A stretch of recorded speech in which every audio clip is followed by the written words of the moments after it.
Lala, this book, a lot of it's about you adapting kind of to Western society, but it's also a story about your parents and how they've adapted and changed a lot. Yeah, my mom especially. She was very new to the UK culture. She couldn't speak English initially. What unfolded inside the BBC studio headquarters this afternoon was not the polished celebrity interview the network had prepared for, nor the imagery-building media stop Harry Windsor team had been quietly pushing behind the scenes. Instead, viewers across the country watched the former British royal implode on live television, a moment that exposed not only the tension between Harry and the monarchy he abandoned, but also the widening gap between how he sees himself and how the rest of the world now views him. The breaking point came early, barely 30 seconds into the show, when Graham Norton introduced him simply as Harry Windsor, using the exact wording the network had circulated in its internal run sheet all morning. It was a neutral introduction by all conventional broadcast standards, but in the volatile context of the day, it landed like a slap. Weeks earlier, the British High Council had formally confirmed that Harry's remaining titles, ceremonial and hereditary alike, were revoked following what the council described as persistent public conduct incompatible with the obligations and dignity of the crown. The statement, released mid-morning, was firm, concise, and deliberately unsentimental. Harry, however, arrived at the BBC studios acting as though none of it applied to him. The tension only worsened when Norton began the segment with a straightforward question any journalist would have asked under the circumstances. It's been a significant morning for you. How are you responding to the councils? Harry didn't answer right away. He tugged at the lapel of his jacket, pressed his lips together, and then, in a tone that surprised even the studio crew, said, "What decision? I am still a prince by birth." The remark landed awkwardly. A few audience members shifted uncomfortably in their seats. Norton blinked once, then replied with the even, measured tone that has become his trademark, "To be clear, Mr. Windsor. The council has confirmed that you are no longer entitled to use that title." The insistence on Mr. Windsor, a deliberate choice by the production team given the morning's announcement, was the final trigger. Getting it from every which direction when, Meghan and Harry were off on their gallivanting, we want privacy tour.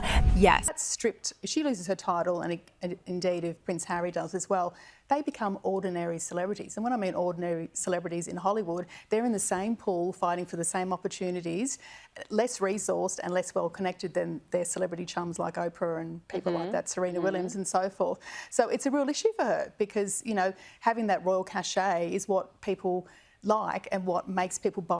Instead, Harry tore off his microphone, tossed it onto the sofa, and stood up abruptly. "If you refuse to acknowledge my title, I don't participate in this," he said, pointing toward the host's chair with a shaking hand. Norton, maintaining the composure he is known for, sat back slightly and replied, "Your title has been revoked by your own government. I'm acknowledging the reality." Harry didn't stay to argue.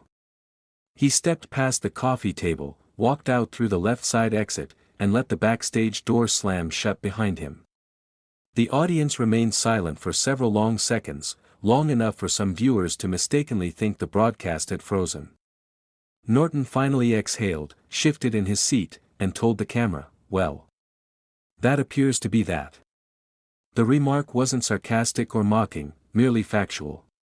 Done something. Well, yeah, I did. I got the coffee. I made the coffee. And I had to, cut anything out of, the local periodicals or that are about the authors that the publishing company represented. It's only supposed to do... Yeah. Oh, I thought you were supposed to do a bigger chunk. No, we... Producers quickly cut to an unscheduled commercial break while security staff and Harry's handlers attempted to locate him backstage. By the time the show returned from commercial, Harry had already left the building through a side entrance, avoiding both the press gathered outside and his own team, who were reportedly blindsided by the scale of the outburst. To people close to the Belgravian establishment, the former prince's reaction wasn't surprising. According to one political correspondent who has followed the monarchy for 15 years, Harry has been publicly battling the loss of status for years but privately refusing to accept it. The one thing he had clung to, the inheritance-based sense of identity, was what the High Council removed today. Now this weekend, Remembrance Sunday of course, the King, Princess of Wales and Prince George paid their respects for our fallen heroes. But across the pond, Prince Harry and Meghan Markle attended Kris Jenner's star-studded birthday bash in Beverly Hills instead. Whilst Prince Harry was wearing a poppy to the event, was it a royal faux pas for the Duke and Duchess of Sussex to party instead of paying their... Citing a long list of incidents including inflammatory interviews, attacks on national institutions, misrepresentation of family matters, and a continued pattern of commercialization of royal identity for personal profit. With today's decision, the Council effectively severed the last remaining tie between Harry and the institution he has repeatedly criticized since leaving his official role. But what shocked many viewers wasn't the Council's decision. For the first time in decades, members of the British Parliament are preparing to do what the royal family itself has refused to do: strip Prince Harry and Meghan Markle of their royal titles. Yes, you heard that right. This isn't gossip, this is government. Behind the stone walls of London's Parliament buildings, lawmakers are drawing up a bill known... What stood out most clearly on live television was the contrast between how he sees himself and how the institutions that once supported him now see him. And in the space of 2 minutes, that disconnect unfolded in front of millions of viewers, unfiltered. What happened after Harry stormed out of the BBC studio offered just as much insight into his state of mind as the on-air walkout itself. Several staff members at BBC Global, speaking on background due to internal confidentiality rules, described the minutes following his exit as chaotic and unusually tense.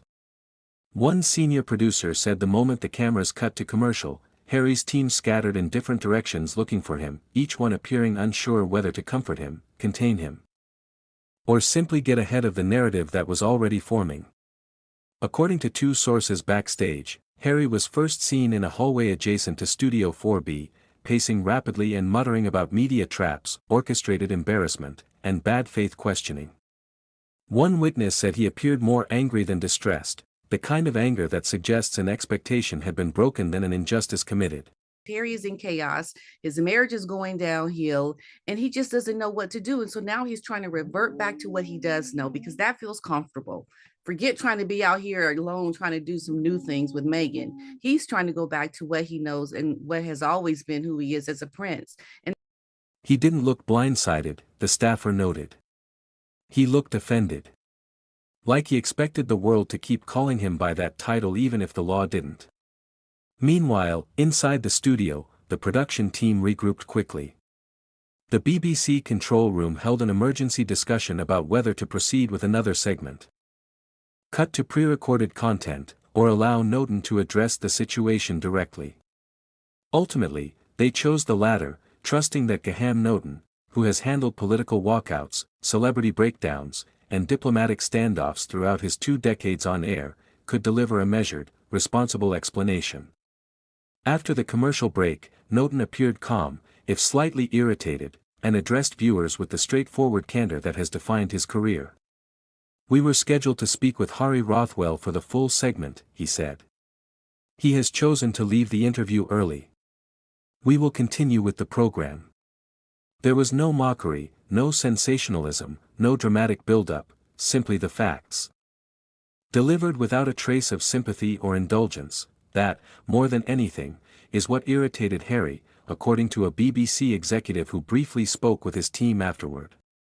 Harry had reportedly hoped, or even expected, that the host would apologize, amend the introduction, or publicly clarify that the removal of his titles was something he was still processing. Instead, Norton treated the incident as a routine interruption by a guest unwilling to answer questions. He wanted the host to validate his version of events, the executive said. But that's not how journalism works, and he knows that. When Harry realized he wasn't getting that validation, he left the building altogether. Outside the studio, however, the public reaction was immediate. Clips of the walkout circulated on social media within minutes, posted first by audience members who had been instructed to silence their phones during filming but not required to check them in. The moment Harry ripped off his microphone became the centerpiece of countless online conversations, some mocking, some critical, some sympathetic, but most framing the scene as another example of how dramatically his public image has shifted since leaving Belgravia's inner circle. One trending post read, He walked out because someone finally treated him like a normal person, while another commented, "Imagine losing your title at 10 a.m. and demanding strangers pretend it didn't happen at 4 p.m. The public scrutiny intensified further when the British High Council spokesperson addressed the matter during an impromptu press briefing in Varenhold. When asked whether Harry still had the right to use the title informally or socially, the spokesperson responded plainly, "No. The removal is comprehensive. Mr. Windsor no longer recognized in any ceremonial, hereditary, or diplomatic capacity."